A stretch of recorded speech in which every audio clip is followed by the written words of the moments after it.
ஷப்பாடா என்ன வெயில் அடிக்குது. இதுல எப்படி நான் வீட்டுக்கு போய் சேர போறேனோ தெரியலையே சாமி. எனக்கு ரொம்ப சந்தோஷமா இருக்கு. நம்ம இவ்வளவு சந்தோஷமா வந்து எவ்வளோ நாளாச்சுடா ஆச்சு. இன்னைக்கு தானே ஒரு விளையாண்டுருக்கோம். ரொம்ப ஜாலியாக இருக்கு. எனக்கும் தான் ஷோபி, நமக்குலாம் வந்து எவ்வளோ நாள் ஆச்சு. நானும் ரொம்ப சந்தோஷமா இருக்கேன் ஷோபி. அங்கே பாரு ஷோபி, அங்கே ஒரு தாத்தா நடக்க முடியாமல் நடந்து போயிட்டு இருக்காரு. அவர் தலையிலாம் வேற அடிபட்டிருக்கு. பார்க்கவே பாவமா இருக்கு. ஐயோ ஆமா, பார்க்கவே ரொம்ப பாவமா இருக்கு. அதான் அந்த தாத்தாவுக்கு போய் ஏதாவது ஹெல்ப் வேணுமான்னு கேட்கறாச்சு. தாத்தா உங்களுக்கு என்ன ஆச்சு?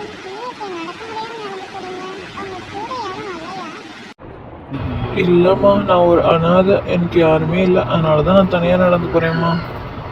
ஐயோ தாத்தா, என்ன சொல்றீங்க? உங்க ஃபேமிலியெல்லாம் என்ன ஆனாங்க தாத்தா? அதை ஏன்பா கேட்குற? அது ஒரு பெரிய கதை. பரவாயில்ல தாத்தா, என்னன்னு சொல்லுங்க, நாங்கள் உங்களுக்கு ஹெல்ப் பண்ணுறோம். எங்களுக்கு 2 பசங்கம்மா. கல்யாணம் ஆனதுக்கப்புறம் என்னையும் என் ஒய்ஃபையும் தனியாக விட்டுட்டு அவங்க தனி கொடுத்துன்னு போயிட்டாங்கம்மா. நானும் என் ஒய்ஃபும் தனியாக சந்தோஷமாக இருந்தோம்மா. இப்போ அவளும் என்னை விட்டு போயிட்டாம்மா. அவளுக்கு அப்புறம் என் பசங்க என்னை பார்த்துக்கலாமா. எனக்கு என்ன பண்ணுறதுன்னு தெரிலம்மா. நான் ஒண்டிக்கட்டியாக தனியாக தாம்மா இருக்கேன். ஐயோ தாத்தா, அழாதீங்க. சாரி, நாங்கள் தெரியாமல் கேட்டுட்டோம். நீங்கள் கவலைப்படாதீங்க. நாங்கள் உங்களை கொண்டு போய் வீட்டில் விடுறோம். வாங்க தாத்தா. ரொம்ப நன்றிப்பா. நீங்கள் பண்ணுற உதவியை நான் என்னைக்கும் மறக்க மாட்டேன்.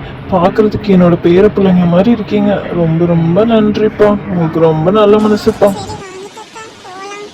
உங்கள் வீடு எங்கே இருக்கு தாத்தா? இங்கேதாம்மா, ஒரு 5 நிமிஷம் நடந்து போனால் வீடு வந்துரும்மா. ரொம்ப நன்றி பசங்களா, என்னை வீட்டில் கொண்டு வந்து விட்டதுக்கு. ஐயோ இருக்கட்டும் தாத்தா, நீங்கள் எதுக்கு நன்றியாக சொல்கிறீங்க? உங்களுக்கு இனிமேல் ஏதாவது ஹெல்ப் வேணுனாலும் எங்களை கூப்பிடுங்க தாத்தா. நாங்கள் இங்கே தான் பக்கத்தில் விளாண்டுட்ருக்கோம். சரி பசங்களா, பார்த்து பத்திரமா வீட்டுக்கு போய் சேருங்க. பாய் தாத்தா. ஷோபி, இதுலேருந்து உங்களுக்கு என்ன தெரியுது ஷோபி? அந்த தாத்தா பாவம், பாத்தியா? ஆமா ராக்கி, பாவம் அந்த தாத்தா. அந்த தாத்தாவை பார்த்ததுலேருந்து நான் ஒரு விஷயம் தெரிஞ்சுக்கிட்டேன். நம்மளும் வளர்ந்து பெரியவங்களானோன்னு நம்ம அப்பா அம்மாவை இந்த மாதிரி அனாதையாக விட்டுறக்கூடாது. நம்ம அவங்கள நல்லபடியாக பார்த்துக்கணும். ஏன்னா அவங்க தானே சின்ன வயசில் நம்ம நல்லபடியாக பார்த்துக்கிட்டாங்க. அவங்கள பார்த்துக்க வேண்டியது நம்மளோட கடமை தானே ராக்கி? ஆமாம் ஷோபி, நானும் அதான் நினச்சேன். நீயும் கரெக்டாக அதையே சொல்லிட்டேன்.